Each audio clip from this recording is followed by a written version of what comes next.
welcome back. And today we are going to really give you action steps to start moving into having your kids be more cooperative and listening. And it ties into the secret to having less anger. Because let's face it, guys, when I talk to parents in my coaching work, the source usually of their parental anger is not like something that doesn't make sense. It makes a ton of sense. They won't listen to me. I feel like they don't care what I'm saying. I'll explain to them why that's not an acceptable way to be, and then they are that way anyways with their brother or sister. So of course we get frustrated when, as a high-powered, educated, wonderful, amazing person that you are, you're not having an impact on behavior change. You're gonna be angry. You're losing your kindness because you're losing your firmness. And there's an equilibrium there. So when you are not having the kids listening, you likely have gone down a road, neck up parenting, that is like cerebral and explaining and trying to just have a more gentle way to ask them to behave differently and to explain why it matters. Those old neck up strategies have been about kindness. They're not moving the dial though when you don't have it paired with the backbone of firmness. So let's give you a tool today that is a key to sustainable parenting so that you can actually move the dial. Because I know you're busy. I know that you don't have time to waste. I know that you're sitting there thinking that you don't have time to be putting in a bunch more effort. If that's what you're telling me what to do, Flora, I can't do it. I don't have any more time. I don't have any more energy. Ugh. And I get it. I have been a stay-at-home mom for 2 kids. I have been a working mom part-time with 2 kids. And now I'm a full-time mom with 2 kids. Each one of those scenarios, I have felt like I didn't have any time to do it any more. I didn't have time to do it in a way that was going to be harder. But this is a strategy that's not harder, it's smarter. Here's what it looks like. You are going to start having more agreements in advance outside of the moment so that you're using your energy in the most effective way.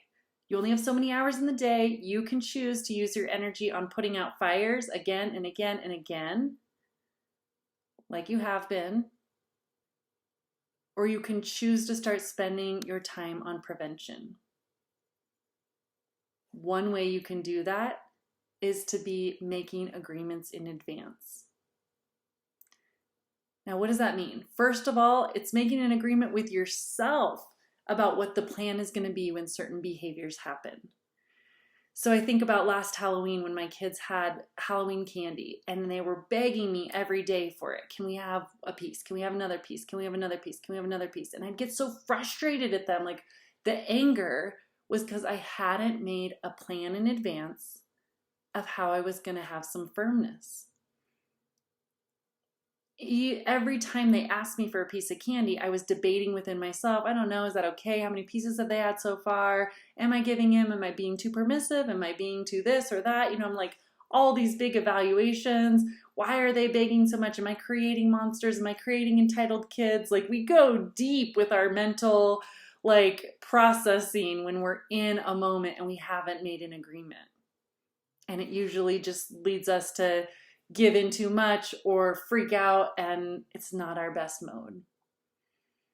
So when I make an agreement in advance on the candy, I said, okay, let's think about this. I just chose, you can have 7 pieces a day. You can either have it all at once or you can choose to spread it out, but that's what you can have.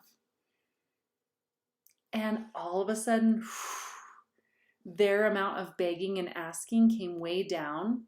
My amount of panic and frustration and chaos when they would ask went down because I had a plan. I could just reference back to the plan and say, what was our agreement? Have you had your 7 pieces yet? Okay. No more anger. And that can apply to so many situations. Let me give you 3 more examples with 3 key areas where I often see parents having struggle. The first is technology.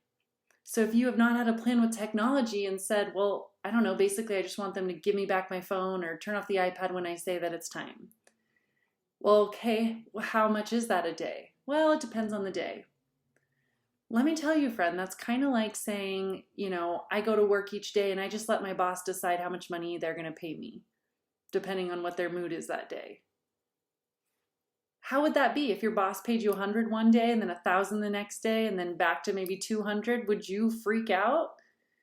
Probably, because it's unpredictable. The boundary's not clear. So make an agreement with your kid in advance about we're going to have one show a day, or they're, on our drive to school, you can use my phone, but we're not doing it other times. Make an agreement and be able to reference back to it. And now here's the key. If you're saying, well, I've made agreements, I've told my kids, but then they still freak out, you have been missing this key secret.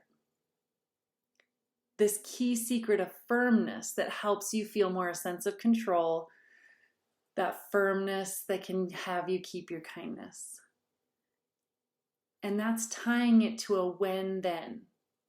Make your agreement and tie it to a when-then.